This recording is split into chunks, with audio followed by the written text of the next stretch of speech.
श्री हरिवंश महाराज जी, आपके चरणों में कोटि कोटि प्रणाम। महाराज जी, आप कहते हैं कि आप जादू टोना नहीं करते, पर आप तो सरेआम कर रहे हैं। जो एक बार आपको देख ले, सुन ले, दोबारा देखना यहाँ सुने बिना रह ही नहीं सकता। ये जादू ही तो है महाराज जी। ये किस प्रकार का? ये हमारे ठाकुर जी का जादू है। ले, जिनसे हम मिले भी नहीं उनका भी परिवर्तन हो रहा, जिनको हम जानते भी नहीं वो दिल से प्यार करते हैं क्योंकि दिखाई देता है ना। तो ये जादू ठाकुर जी का है। जो सही बात है बाबा। हाँ, तो मेरा नंबर आया तो मैंने सोची कि बाबा से प्रश्न करूंगा बहुत सारे, लेकिन अब तो मैं देख लियो तो कोई प्रश्न बचो ही नहीं। ये ठाकुर जी का है ने। हम अलग सी शक्ति को एहसास है वो भगवान की शक्ति, भगवान का कृपा प्रसाद। जैसे बहुत से भाई लोग आके कहते हैं आप स्वप्न में हमारे आए, आप ऐसा के, तो हम जब तो गए होते तो हमें पता होता ना। हमारे ठाकुर जी रूप धारण करते हैं, स्वप्न में जाते हैं, उनको उपदेश करते हैं। ये सारा खेल करें करावें आप सब, और जने बड़ाई दें करते ठाकुर जी हैं, और बड़ाई दास को मिलती है। ये उनकी महानता है, ये ठाकुर जी सब करते हैं। अर्चना जी, श्री हरिवंश महाराज जी। महाराज जी दंडवत प्रणाम। महाराज जी, गृहस्थों के लिए आपके विचार उच्च कोटि के हैं। एक प्रश्न ये है कि क्या हमारा भी लीला में प्रवेश संभव है? संसार में अब किसी से जी रुचता नहीं है। लीला में प्रवेश के लिए हमें अधिकार चाहिए। देखो, जैसे भारतीय नागरिक हम हैं, लेकिन हम राष्ट्रपति के नजदीक पहुंचे, इसके लिए हमें आवश्यकता और योग्यता दोनों दर्शानी पड़ेगी कि हमारी आवश्यकता है कि मिलना ही है, और योग्यता हमें दर्शानी पड़ेगी, क्योंकि कारण पुष्ट होगा तो हम योग्य हो जाएंगे। कारण पुष्ट होने पर योग्यता, अधिकार अपने आप मिल जाता है। अगर कारण कमजोर हुआ तो योग्यता नहीं होगी, उसमें कारण पुष्टता होनी चाहिए। तो ऐसे ही हम भगवान की दिव्य लीला में प्रवेश पा जाए तो इसके लिए कारण पुष्ट होना चाहिए। आपका भजन, भजन ही सब जगह पहुंचाता है। भजन न होए संग बिनु, भजन बिना नहीं प्रेम, छिन्हु भजन छाणिए धरिए याध्रु नेम। यदि हम निरंतर नाम जप कर रहे हैं तो हमें कभी कभी रोना आने लगेगा प्रभु के प्रति, और वो रोना धीरे धीरे प्रेम में बदल जाएगा, और वो प्रेम धीरे धीरे इतनी प्रबल आसक्ति में बदल जाएगा कि हम उनके चिंतन के बिना, उनके नजदीकी अनुभव किए बिना रह नहीं सकते। प्रेम दूरी बर्दाश्त नहीं करता, बस वो धीरे धीरे लीला में पहुंचा देगा। पहले हम लीला चरित्र खूब सुने, खूब नाम जप करें, और अपने शरीर के सुख भोगों से बचे, नहीं तो शरीर आसक्ति बनी रहेगी। हम जिसका प्रयोग करते हैं वो प्रिय लगने लगता है, और जिसका प्रयोग नहीं करते धीरे धीरे उससे राग खत्म हो जाता है। तो शरीर ही मेन है जो हमें जन्म मरण के चक्र में फंसाता है, और शरीर ही है जो मुझे जन्म मरण से मुक्त कर सकता है। अगर मानव शरीर न मिले तो मुक्ति का कोई चांस नहीं। तो ये शरीर मिला है, इस शरीर के भोगों से विरत हो, खूब लीला कथा कानों से सुनो, नाम जप करो और चिंतन परायण रहो, तो धीरे धीरे भगवान से आसक्ति हो जाए। आसक्ति ही लीला में प्रवेश करा देती है। तो ये ना सोचे कि क्या हमारा भी लीला में प्रवेश हो सकता है। लीला में प्रवेश होने के लिए ही हमें मानव देह मिला, हमें शरणागति गुरुदेव की मिली, हमें नाम मंत्र जपने का अवसर मिला। तो हम श्री जी से रोएं, श्री जी से प्रार्थना करें कि उनका भजन हमारे अंदर चले। खास बात है भजन, और जब भजन चल रहा तो कुछ दुर्लभ नहीं, कुछ दुर्लभ नहीं। रितु जी जालंधर से। राधे राधे महाराज जी। महाराज जी कह रहे हैं कि पिछले 1.5 साल से आपका एकांतिक सुन रहे हैं। एक बार यूट्यूब पे आपकी वीडियो देख ली जिसमें आप दंडवती कर रहे थे। तो महाराज जी इन्होंने बिना कुछ जाने ऐसे ही मन में एक मन्नत कर ली कि 11 दंडवती गिरिराज जी की परिक्रमा करने का अंदर संकल्प हो गया। जब पहली बार परिक्रमा करने के 1.5 किलोमीटर बाद तो तबीयत खराब हो गई, उसके बाद पैदल जैसे तैसे किया, और अभी कह रहे हैं कि अभी अगली 11 के लिए तो मतलब ऐसे उत्साह, ऐसे बच्चों वाली बातें नहीं की जाती। बच्चों वाली थोड़ी कि अब हमारी तुम दंडवती देख के थे। उस समय शरीर देखा था जिस समय दंडवती लगा रहे थे, बहुत पुरानी थी। हाँ, तो बलवान शरीर था। यहाँ की लगाई, गिरिराज जी की लगाई, बरसाने की लगाई, तो अब बलवान शरीर में सब तुम ऐसे सोचते 11 दंड। तो महाराज जी इसका हल थोड़ा सा बता देंगे। कह रहे कि अभी अंदर रहता है कि अपराध बन गया, अनर्थ ना। अरे कुछ अपराध नहीं, अपने घर के गिरिराज जी, उनसे कह दो हम चले ही हो रही। और क्या, अपने घर के पैदल कर लूं, या फिर मेरे को हर वक्त मन में रहता देखो कुछ अनर्थ ना हो जाए। कुछ नहीं, अरे नहीं, अब लोग बच्चे हैं उनके, जैसे हम बच्चे हैं। अब कह दे कि एक मन का भोग लगाएंगे, अपने पास व्यवस्था नहीं मिली तो एक लड्डू से काम चला लेंगे।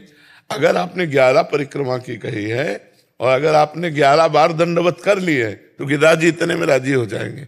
तुम्हें किसी दिन जाके 11 बार दंडवत कर आओ और गिरिराज जी से कहो देखो हैं तो बच्चे ही, हमारे बस की नहीं कि हम 11 दंडवती आपकी कर पाओ, क्षमा करना, हो गए। अरे भगवान बड़े उदार हैं, बड़े कृपालु, ऐसे थोड़ी कि अनर्थ कर देंगे। गुरुदेव भगवान, एक संशय हो रहा है मन में। आप कई बार मैंने एकांतिक में सुना है कि आपका जो प्रारब्ध होता है उसको हम नष्ट नहीं कर सकते, पर जो प्रारब्ध कई बार पुत्र रूप में आ जाता है तो उसको भी नहीं सुधार इस सकते। रूप में आ जाता है पुत्र। हाँ तो अगर पूर्व का कर्जा हमने लिया था वो वापस नहीं किया, वो हमें दंड देने के लिए पुत्र रूप में आया तो खूब बर्बादी करेगा, हमें जलाएगा, हमें दुख देगा। वो तो आता है कर्म का भोग भोगाने के लिए। अब ऐसे भी पुत्र आते हैं कि सोच सोच के आनंद आता है, उसके आचरण, उसके चरित्र, उसका समर्पण माता पिता। वैसे भी आते हैं कि शिकायतें और सोच सोच के हृदय जलता है तो कैसा राक्षसी स्वभाव है, कैसे बदलूं इसका स्वभाव, पर वो बदलेगा नहीं। प्रारब्ध भोग है तो माता पिता को दंड देगा, दुख प्रदान करेगा, सुनने पर चिंता शोक बढ़ेगा, ऐसा होता है जी। अनामिका सिंह जी। राधा वल्लभ श्री हरिवंश महाराज जी। महाराज जी, मैंने सत्संग में आश्रय के बारे में आपके श्रीमुख से सुना है। ऐसी स्थिति कैसे आएगी कि हमेशा याद रहे श्री जी के सिवा मेरा कोई नहीं है, मैं श्री जी के अलावा किसी की नहीं हूं। जब मलिनताकरण होता है तो संसार की वस्तु, व्यक्ति, स्थान ये प्रिय लगता है, और जब निर्मल अंतःकरण होता है तो भगवान का नाम, धाम, रूप, लीला, गुण ये प्रिय लगते हैं। तो हमारा उद्देश्य होना चाहिए पहले मन का निर्मल करना। तो मन निर्मल होता है जब हमारे आचरण पवित्र होते हैं, हमारा भोजन पवित्र होता है, हमारे विचार पवित्र होते हैं। तो हमें अधिक से अधिक नाम जप करना चाहिए और भगवान के लीला चरित्र सुनने चाहिए। लीला चरित्र सुनने से, भगवान के नाम जप करने से हृदय पवित्र होता है, तब केवल भगवान का आश्रय रह जाता है।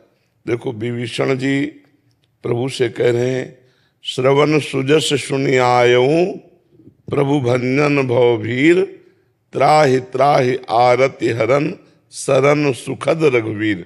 हे भगवान, मैं आपका यश कानों से सुन करके आया हूं। त्राहि माम त्राहि माम त्राहि माम शरणागत भय भंजन, मैं आपकी शरण में हूं। तो जब हम भगवान का चरित्र सुनते हैं तो मेरे भगवान का ऐसा रूप है, मेरे भगवान का ऐसा स्वभाव है, मेरी प्रियाजू का ऐसा स्वभाव है, ऐसे गुण हैं, मैं अधम हूँ पर वो बहुत प्यार करते हैं, मैं भी उनकी सेवा में पहुंच सकती हूँ, मुझे भी स्वीकार कर सकते हैं। बस जहाँ ये चिंतन चला अंदर तो सारी आसक्तियां नष्ट हो जाती हैं। अपने शरीर से प्यार, अपने शरीर संबंधियों से प्यार, अपने शरीर संबंधी भोगों से प्यार, जहाँ ये नष्ट हुआ तहाँ बसा जाता है मेरे तो गिरधर गोपाल दूसरा न कोई। जहाँ ये बात आई कि प्रभु के सिवा मेरा कोई नहीं, पर निरंतर भजन चल पड़ा, और भजन में प्रेम छुपा हुआ है। जहाँ प्रेम आया बस वो सिद्ध हो गया। भारी विकलता प्रेम में, भगवान के लिए तड़पना, रोना, नाचना, गाना, हंसना, वो सब भगवान के लिए हो जाता है, वो धन्य हो जाता है। सा तरति सा तरति सा लोकांतारियति। ऐसा भक्त स्वयं तर जाता है, स्वयं तर जाता है और लोगों को तार देता है। मम भक्ति युक्तो भुवनम पुनातु।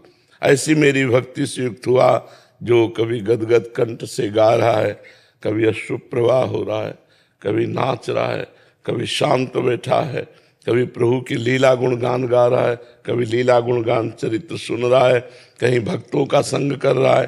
तो मम भक्ति युक्तो भुवनम पुनातु। ऐसा मेरा भक्त लोक के लोक को पावन कर देता है। तो समझ में आया? खूब नाम जप करो, पवित्र भोजन करो, पवित्र आचरण करो, भगवत चिंतन करो, तो भगवत आश्रय प्रकट हो जाएगा जी। गोपाल दास जी, मध्य प्रदेश। महाराज जी, आपके चरणों में साष्टांग दंडवत प्रणाम। महाराज जी, नाम कब कहाँ छूटता है, इसका अनुभव कैसे हो? क्यों भाई, ये तो आपका बहुत अजीब प्रश्न है। कब और कहाँ कैसे छूटता है हम बताएं कि आप बताओगे? नहीं, वो छूटता है लेकिन अनुभव नहीं हो पा रहा। जब हम भोजन पा रहे हैं तो हमें पता है कि नाम चल रहा है कि नहीं चल रहा है। हम जब बात कर रहे हैं तो हमें पता है कि हमारा नाम छूटा कि नहीं छूटा, किस जगह छूटता है ये हमें पता होना चाहिए ना। हमारा नाम किस जगह छूटता है, कौन सी प्रिय वस्तु ऐसी आ जाती है, प्रिय व्यक्ति आ जाता है, प्रिय समाज ऐसा आ जाता है जो भगवान के नाम से भी बढ़कर प्रिय हो जाता है, तभी तो छूटेगा। नाम तभी छूटेगा जब नाम से बढ़कर कोई प्रिय लगने लगेगा। तो अभी सब कुछ नाम से बढ़कर प्रिय लगता है, जब सबसे बढ़कर नाम प्रिय लगेगा तब नहीं छूटेगा। इन स्थानों पर ध्यान दो, किसी से मिलने के समय, अच्छा भोजन पाने के समय, जब हम बातचीत करते हैं तब छूटने का, या हम कोई तन्मयता पूर्वक काम करते हैं तो काम करते समय छूट जाता है। वो जगह पकड़ो जहाँ जहाँ छूट जाता है, वहाँ बीच बीच में नाम जप कर लो और उस कर्म को भी भगवान को समर्पित कर दो, तो नाम चलने लगेगा। पहले लंबे समय तक ऐसा अभ्यास करो जी। जीवन में दैन्यता कैसे आए? जब अहंकार का नाश हो जाता है। भक्तों के चरित्र पढ़ो, जब हम महान महान भक्तों के चरित्र पढ़ते हैं तो अपनी भक्ति का भी अहंकार नष्ट हो जाता है कि कहाँ मेरी जरा सी भक्ति राई के समान और कहाँ इनकी भक्ति पहाड़ के समान। तो हमारा अहंकार जब अहंकार गलित होने लगता है तो सब में भगवान का भाव होता है। जब सब में भगवान का भाव आता है तो अपने में दैन्य भाव आ जाता है, और जब दैन्य भाव आ जाता है तो भगवान का लाडला भक्त बन जाता है। यही दरबार दीन को आदर रीत सदा चली आई। भगवान के दरबार में सदैव दैन्यता का ही आदर है, अहंकार का तिरस्कार है।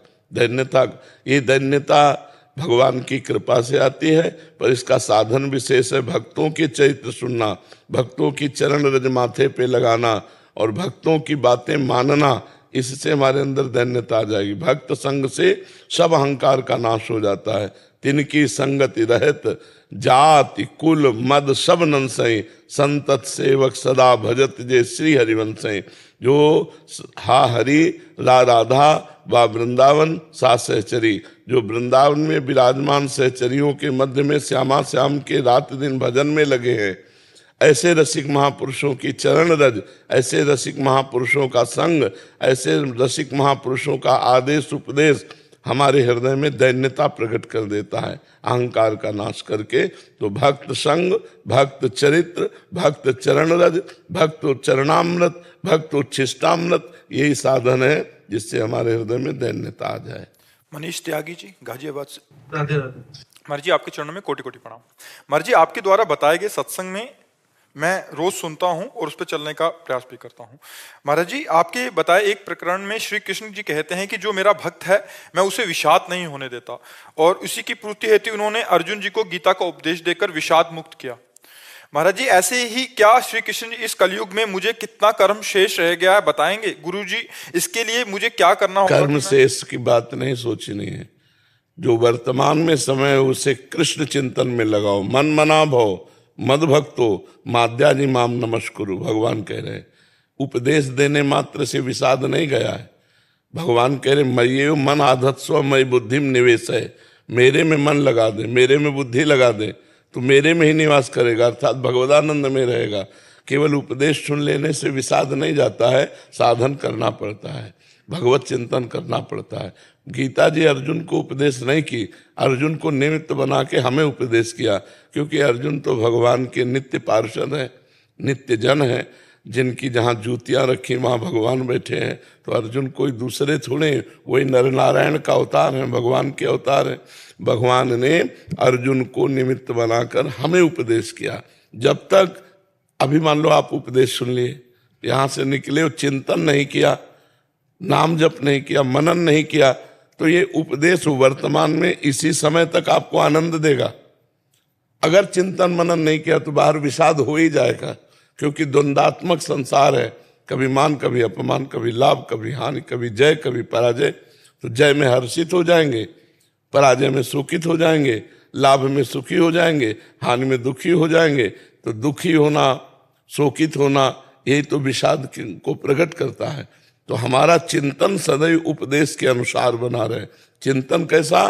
भगवान का चिंतन। अनन्यस चिंतयन्तो माम, भगवान कह रहे मेरा चिंतन निरंतर कर। अगर निरंतर चिंतन करोगे तो विषाद की गुंजाइश ही नहीं है। जब हमारा चिंतन जाएगा संसार में तब हर्ष और शोक होता है, और जब चिंतन भगवान में तो आनंद और प्रसन्नता होती है। जब अखंड आनंद है, अखंड प्रसन्नता है, तो विषाद के प्रवेश करने की गुंजाइश ही नहीं।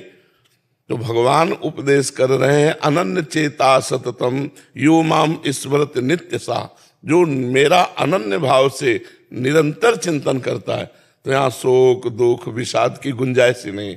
मैं निरंतर नाम जप करूं, भगवान का चिंतन करूं, भगवान के गुणों का, लीला का, स्वभाव का चिंतन करूं, तो विषाद की कोई गुंजाइश नहीं है। अति आनंद हृदय में जब हम भगवान के चरणों का चिंतन करते हैं, नाम का चिंतन, तो वास्तविक आनंद आता है। जब भोगों का चिंतन करते हैं तो वो सुख जैसा लगता है, पर सुख होता नहीं, वो आनंद नहीं है। सुख जैसा लगता है, जिसे हम सुख समझते हैं, ये सुख नहीं, दुख का स्वरूप है। दुख योनया भगवान ने कहा है, और हम उसे सुख समझते हैं। दुख योनया, इसी से दुख प्रकट होता है। अगर हम विषयों को ना भोगे, हम विषयों से निर्लिप्त रहें, तो दुख नाम की चीजें नहीं आएगी। दुख आती ही विषय भोगों से है, क्योंकि वो दिखाई देता है आनंद जैसा, होता नहीं है। तो आनंद है भगवान में, विषाद है संसार के चिंतन में। अगर संसार का चिंतन होगा तो विषाद होगा, तो नाम जब से ये सब चीजें खत्म सब खत्म हो जाएंगे। आप विश्वास करके अधिक से जो कर्म करना है अपने रोज में, वो मुझे अपने आप पता चल जाएगी कि कितना कर्म मेरा पर्याप्त है उसको करने के लिए। नहीं, एक चीज ये देख, कर्म से पूर्णता नहीं होती, चिंतन से पूर्णता होती है। जैसे महाराज जी, मैं कोई भी कर्म कर रहा हूँ अपने रोजमर्रा में जी, मुझे क्या चीज बताएगी कि मुझे और कर्म नहीं करना है, इतना मेरे लिए पर्याप्त। जैसे हम इसमें कभी संतोष नहीं हो सकता, किसी को नहीं हुआ संतोष, चक्रवर्ती सम्राट को भी नहीं हुआ। इसमें अपने आप संतोष धारण करना पड़ता है, अपनी योग्यता के अनुसार। भगवान ने पर्याप्त दे दिया है, मुझे इसके लिए ज्यादा प्रयास नहीं करना चाहिए। प्रयास करना चाहिए भगवत प्राप्ति के लिए। खान पान विश्राम ये तो भगवान यथा योग्य देते रहेंगे। उचित व्यापार, उचित नौकरी कर ले, ज्यादा हाय हाय में न फंसे। जो कुछ नहीं कर पाते उनको भी भगवान देते हैं। विश्वंभर नाम है। इस समय हमारा प्रधान कर्तव्य है भगवान की प्राप्ति करना, क्योंकि आहार विहार भोग, लड़का बच्चा परिवार, ये सब योनियों में मिलता है। पशु पक्षी भी भोग करते हैं, उनके भी बच्चे होते हैं, वो भी अच्छा अच्छा भोजन पाते हैं। जैसे आप रबड़ी में आनंदित होते हैं तो सुअर विष्ठा में आनंदित होता है। जैसे आप अपने बच्चों से, वो ऐसे अपने बच्चों से। मनुष्य देह दुर्लभ किस लिए है कि ये चिंतन के द्वारा भगवदानंद प्राप्त कर सकता है, वो नहीं प्राप्त कर सकते। तो उचित व्यापार, किसानी, जो भी जैसा भाव हो वो भी भगवान को समर्पित कर दे। जो कर्म करे वो भी भगवान को, और उसका जो फल मिले उसमें समान भाव रखे। बहुत लाभ हो जाए तो फूले नहीं, नुकसान हो जाए तो भगवान को भूले नहीं, शोकित ना हो। और इसकी कभी पूर्ति किसी को हुई नहीं, इसकी पूर्णता संतोष से होती है।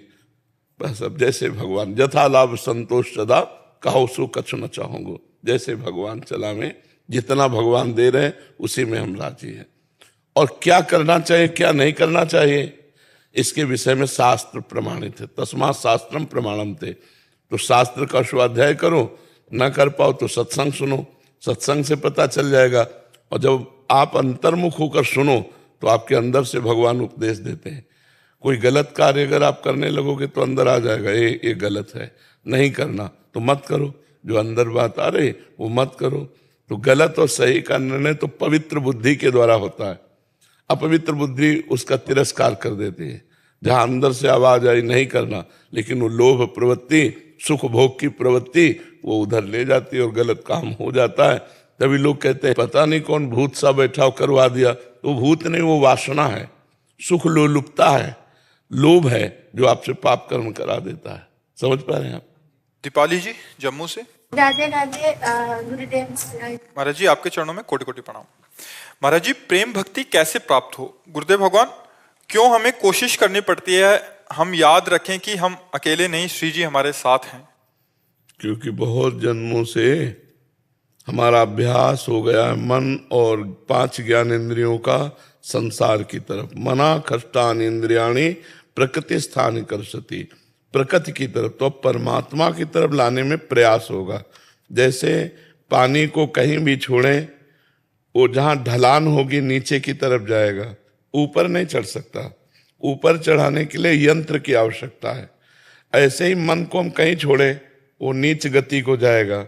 ऊपर चढ़ाने के लिए मंत्र की आवश्यकता है, और मंत्र निरंतर, नाम निरंतर, तब हमारा बहुत काल से जो विषयों में, शरीर में, भोगों में, व्यक्तियों में जाने वाला मन है वो प्रभु में चला जाएगा। और जब प्रभु में पहुंच जाएगा तब ये ठसक आएगी कि हमारी श्री जी, हम श्री जी के। अभी तो देखो हमारे बहुत सी कामनाएं हैं, बहुत से भोग हैं, इसीलिए हम ये नहीं कह पाते कि हृदय से कि हम श्री जी के, श्री जी हमारी, हम श्यामा श्याम के, श्यामा श्याम हमारे। तो आप क्या करें, अब साधना करें। बिना साधना के ये बात नहीं बनेगी। तो नवधा भक्ति के द्वारा प्रेम भक्ति की प्राप्ति होती है। भागवत में नवधा भक्ति का वर्णन है। श्रवणम, कीर्तनम, विष्णु स्मरणम, पाद सेवनम, अर्चनम, वंदनम, दास्यम, सख्य, आत्मनिवेदनम। ये 9 प्रकार की। आत्मनिवेदन के बाद प्रेम प्रकट होता है। अगर हम भगवान की लीला कथा सुने, उन्हीं के नाम कीर्तन करें, लीला कथा का कीर्तन करें, जप करें, उसी का स्मरण करें, अर्चन, बंदन, दास्य, सख्य, आत्मसमर्पण केवल प्रभु के प्रति करें तो हमारा प्रेम हो जाएगा। नवधा भक्ति के द्वारा ही हम प्रेम लक्षणा दसधा भक्ति को प्राप्त करते हैं। और जब प्रेम प्राप्त हो जाता है तो फिर प्रयास नहीं करना पड़ता। फिर जैसे विषयी पुरुष स्वयं विषय का चिंतन स्वाभाविक करता है, ऐसे ही होने लगता है प्रिया प्रीतम का चिंतन। और प्रिया प्रीतम का चिंतन होने लगता है तो उसकी दशा बदल जाती है। छिन छिन रुदन करंत, छिन गावत आनंद भरी, छिन छिन हार हसंत, ये जो कृपा हरिवंश की। छिन छिन बिहरत संग, छिन छिन निरखत प्रेम भरी, छिन जस कहत अभंग, ये जो कृपा हरिवंश की। थोड़ी थोड़ी देर में याद करके प्रभु को रोने लगता है। कभी प्रभु को अपने सामने देखकर नाचने लगता है, कभी उनके रिझाने के लिए गाने लगता है। ये दशाएं उसके हृदय में आने लगती है जब प्रेम भक्ति है। और फिर वो अपने प्रभु को संग देखता है। छिन छिन बिहरत संग, वो देखता है प्रिया प्रीतम हमारे साथ चल रहे हैं, और उनके यश का गान करके, नाच गा के हर समय वहां आनंद में डूबता रहता है। जो प्रेमी जन, उसे किसी व्यक्ति, वस्तु, समाज, कहीं कोई आसक्ति नहीं रह जाती। पर इसके लिए लंबे समय तक साधना करनी पड़ती है। अपने चरित्र पवित्र रखे, जो हमारे आचरण हैं वो गंदे ना होने पावे, हमारा भोजन सात्विक हो, बिना भगवान को अर्पित किए हुए भोग ना पावे, खूब नाम जप करें, खूब कथा सुने, हर समय पवित्र रहें, तो हमें भगवत प्रेम रूपी प्रसाद प्राप्त हो जाएगा।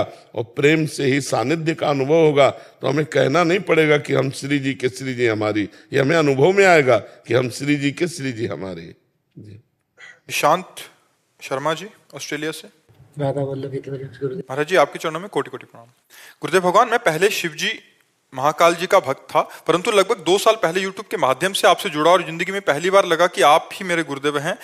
मैं यही सोचता था कि शिव जी ही मेरे गुरु हैं, परंतु आपने कहा कि बस राधा राधा नाम से सब हो जाएगा। तब से मैंने राधा नाम जपना शुरू किया, परंतु अब बहुत असमंजस में हूं कि शिव जी या राधा जी को लेकर बहुत व्याकुल हूं कि ना मैं शिव जी का हो पा रहा हूं, ना मैं राधा जी का हो पा रहा हूं। तो शिव जी ही तो राधा नाम के दाता है, उन्होंने ही तो राधा नाम दिया है। हम शिव पार्षद ही हैं, विश्वनाथ जी के शरणागत रहे, विश्वनाथ जी की आराधना हुई। आज भी हम देखो प्रिया प्रीतम की सेवा में है, लेकिन हमारा अगर दूर से देखो तो त्रिपुंड अगर तो शिव ही पार्षद नजर आएंगे। तो ये मान लो कि शिव रूपी गुरु ने राधा नाम रूपी रस हमको दिया, तो संशय नहीं रह जाएगा, परेशानी नहीं रह जाएगी। गुरु शिव है, शिव ही गुरु है, कभी जीव गुरु थोड़ी हो सकता है, शिव ही गुरु होता है। तो मान लो कि शिव और सर्वत्र शिव है, तो शिव रूपी गुरु ने हमको राधा नाम रूपी अमृत दान किया, तो संशय नहीं रह जाएगा। जब शिव गुरु हैं और गुरु ने राधा नाम दिया, तो फिर उसमें संशय क्या रह जाएगा? गुरु के वचनों में संशय थोड़ी होता है। तो ये तुम अभी जो 2 मान रहे हो कि राधा नाम अलग और शिव जी अलग, और श्री जी को गुरु मानते थे, अब श्री जी को कैसे माने? तो शिव जी ही श्री जी है और श्री जी ही शिव जी है। बिल्कुल भ्रम मत रखना, है ना। और गुरु रूपी शिव ने, शिव रूपी गुरु ने हमें राधा नाम अमृत दिया। बस निहाल हो जाओ। यही चाहिए था कि आप एक नाम दे दो। हाँ, राधा राधा राधा, खूब मस्त रहो, खूब जपो, अच्छे आचरण वाले बनो, दूसरों का उपकार करो और नाम जप करो, इसी से सब हो जाएगा। सूरज शर्मा जी धौलपुर से। राधा वल्लभ श्री हरिवंश महाराज जी, गुरुदेव भगवान, हमारा परिवार द्वारा वर्षों से शंकर भगवान की पूजा की जा रही है। श्री महादेव मंदिर की पूर्व से सेवा प्रदान की हुई है। पारिवारिक जन त्रिपुंड स्वरूप लगाने के लिए दबाव बनाते हैं। मंदिर की सेवा भी करनी है, अपने स्वरूप को भी बचाए रखना है। गुरुदेव भगवान, ऐसे में उपाय बताएं। तो शिव जी इससे ज्यादा प्रसन्न होंगे। हनुमान जी रूप में शिव जी तो राम जी के चरण पकड़े बैठे हैं, नहीं बैठे? शिव जी के माथे पे जो गंगा जी है वो क्या है? भगवान श्री हरि का चरणामृत है। गांगम वारि मनोहारि मुरारि चरणच्युतम त्रिपुरार शिरश्चारि पापा पहारि पुनातुमाम। गांगम वारि, जो गंगा जी है वो क्या है? मुरारि चरणच्युतम, भगवान श्री कृष्ण का चरणामृत है। तो महादेव जी दृष्टि से भी रोक सकते थे गंगा जी को, लेकिन सर झुका दिया, जटा खोल दी और पूरी गंगा जी को जटा कटा संभ्रमम भ्रमण नीलम पर निर्झरी विलोलवी चिवल्लरी विराजमान मूर्धनी। तो हमें ऐसा कैसे? शिव आराधना के फल से तो तिलक मिला है, भगवान के दास, शत्रु का श्री जी के दास, इससे महादेव जी और प्रसन्न होंगे। गुरुदेव, उन्हीं के आश्रय से सब कुछ मिला। हाँ, वर्षों से पूजा है। बिल्कुल बिल्कुल। लेकिन जो हमारे परिवार के चाचा, अज्ञानियों की बात थोड़ी माननी चाहिए।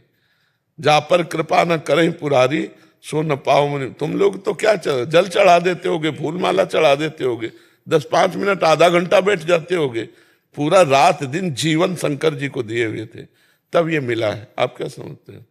जा पर कृपा न करें पुरारी सो न पाओ मुनि भगत। हमारे घाटों में पड़े रहते थे, केवल उन्हीं के सहारे, रात दिन केवल उन्हीं का चिंतन, तब फल मिला वृंदावन धाम और प्रिया प्रीतम के चरणों की आराधना। श्यामा श्याम के चरणों की प्रीति ऐसे थोड़ी मिल जाती है। सुभाष वैरागी जी, रामनगर जी। राधा वल्लभ श्री हरिवंश गुरु जी। महाराज जी, आपके चरणों में कोटि कोटि प्रणाम। महाराज जी, आप कह रहे हैं कि इनके गांव में एक मंदिर है, वहाँ एक संत भगवान रहते हैं जो पूरा साल बाहर नहीं निकलते, कुटिया में ही भजन करते हैं। साल तक पूजा पाठ करने के बाद जब वो कुटिया से बाहर निकलते हैं, सोच स्नान रात को उठते हैं जी लेट। रात्रि में करते होंगे सोच स्नान। हाँ, कुटिया से बाहर निकलते तो पागल वाला रूप बना लेते हैं, किसी से पैसे छीन लेते हैं तो किसी दूसरे को दे देते हैं। ना उनके पास कुछ फोन मकान कुछ अपना नहीं। संतों की अलग अलग रहनी है। ये मार्गदर्शन चाहते हैं कि वो किस कोटि के संत हैं। देखो, साल 2 साल में पागल सा रूप बना लेते हैं जी, जैसे नगन हड़ना, सबको गाली देना, जो कुछ बोलते हैं वो सच हो जाता है। हाँ, ऐसे संतों के ऐसे लक्षण पाए गए हैं। कुछ ऐसे संत होते हैं जो आचार्य कोटि के होते हैं। आचार्य कोटि का आपको एक एक आचरण शास्त्र सम्मत मिलेगा, बिल्कुल आपको सब कुछ समझ में आएगा। और कुछ होते हैं अवधूत कोटि के, कि समझ में नहीं आएगा कि साधु भी है कि पागल है। वैष्णव में नहीं आता जी। हाँ, तो वो अवधूत कोटि के महापुरुष होते हैं, उनमें कोई कमी नहीं होती, पर वो ऐसे जानबूझ करके पागलों जैसा आचरण, क्योंकि शास्त्र आदेश करता है। आज गांव के पागल करने लग जाते हैं उनको। हाँ, ऐसा ऐसा है। वहाँ लगा रहते हैं, कभी बाहर, कभी जीट रोड के बीच में जैसे गाड़ी चल रही है बीच में से ऐसे घूमते हैं। हाँ, अलग अलग कोटि के। अपने को चाहिए कि बच के रहे और उनको उनकी निंदा न करे, उनके प्रति भगवत भाव रखे। ऐसे 2 प्रकार के महापुरुष पाए जाते हैं, एक आचार्य कोटि के और एक होते हैं अवधूत कोटि के।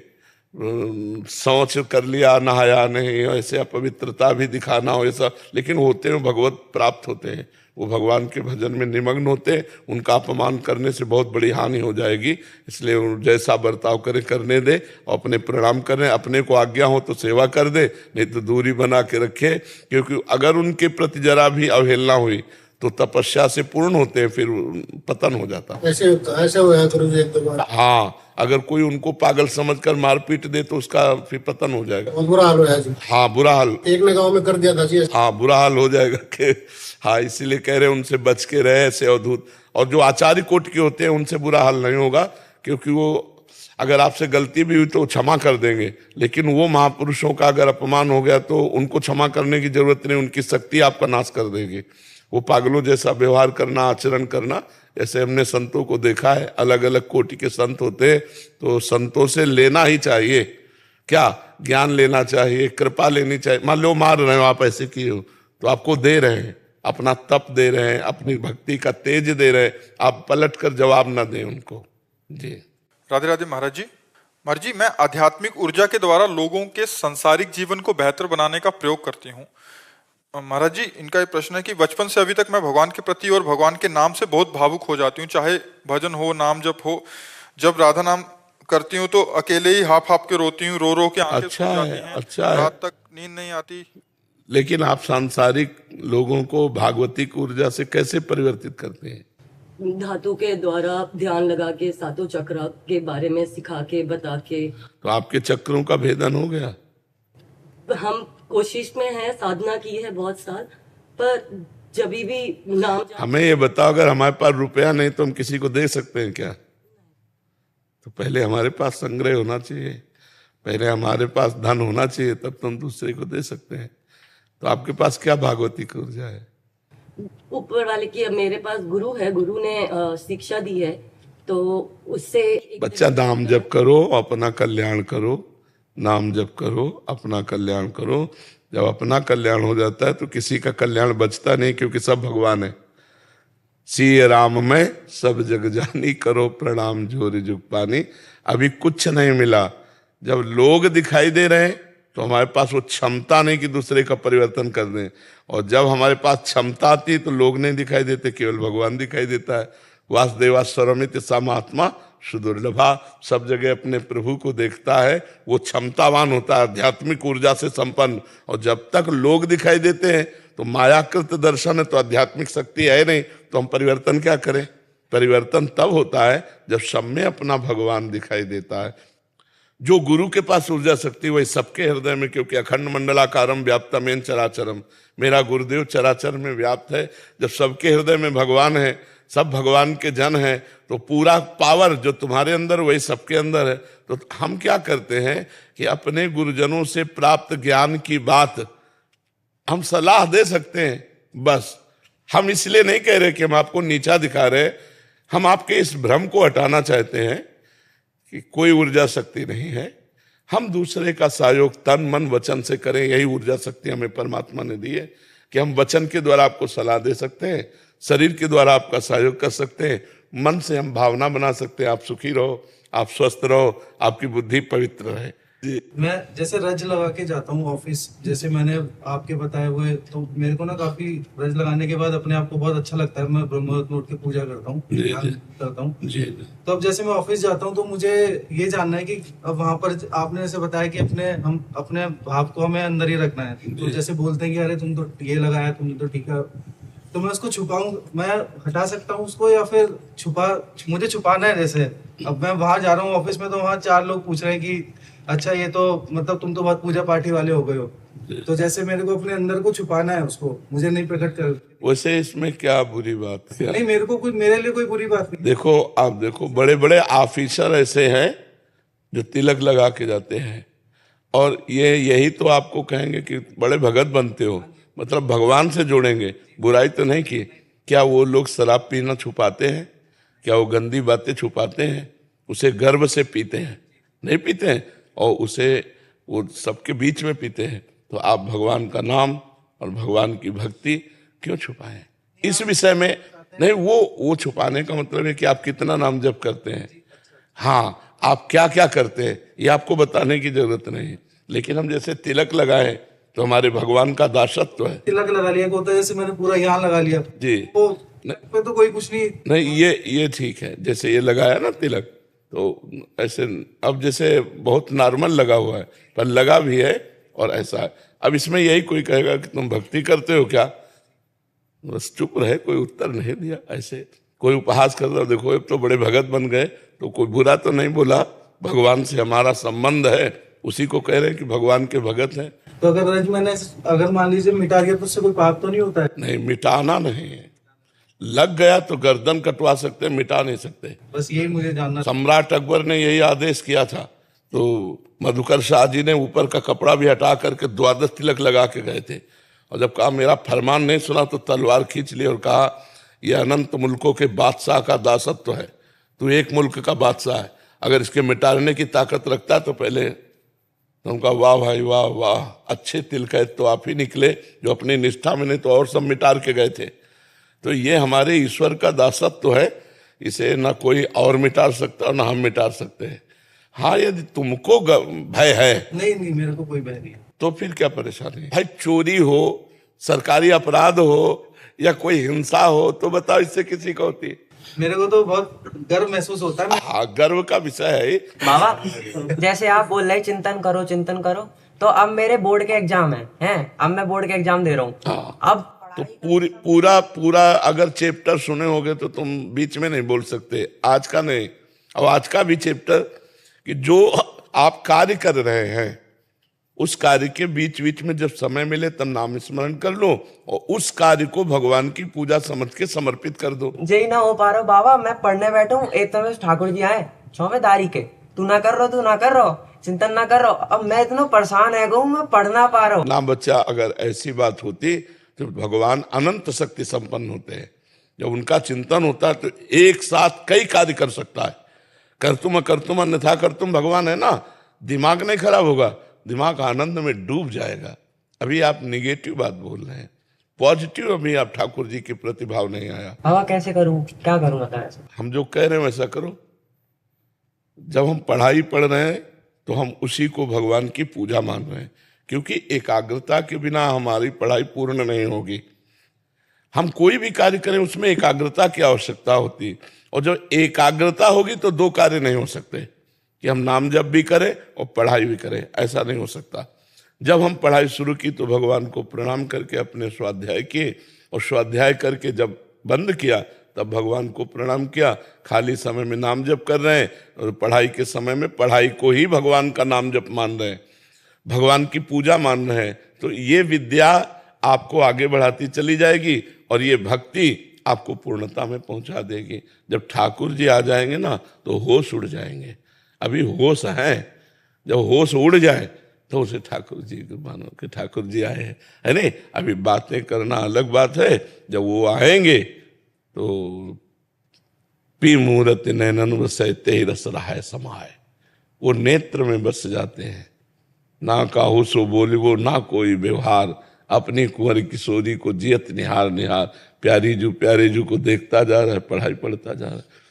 अगर ऐसा हो कि भक्ति करने वाला अन्य कार्य कोई कर नहीं सकता तो चक्रवर्ती सम्राट अम्बरीश जी के सामने महान तपस्वी दुर्वासा जी परास्त हो गए, उनकी भक्ति सर्वश्रेष्ठ हुई।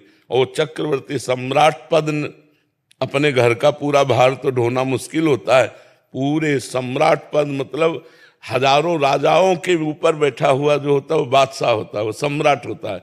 अम्बरीश जी बादशाह थे, सम्राट पद में थे और भगवान के अनन्य भक्त थे। वो ऐसे भक्त थे कि सुदर्शन चक्र उनकी रक्षा में रहता था। तो हम लोग लिखा राधा, फिर लिखा राधा, कोई चैप्टर पढ़ रहे फिर राधा, बड़ा आनंद आएगा। आप देखना, दिमाग थोड़ी खराब होगा। दिमाग खराब होता भोगों का चिंतन करने से, दिमाग खराब होता दूसरे का धन छीनने का चिंतन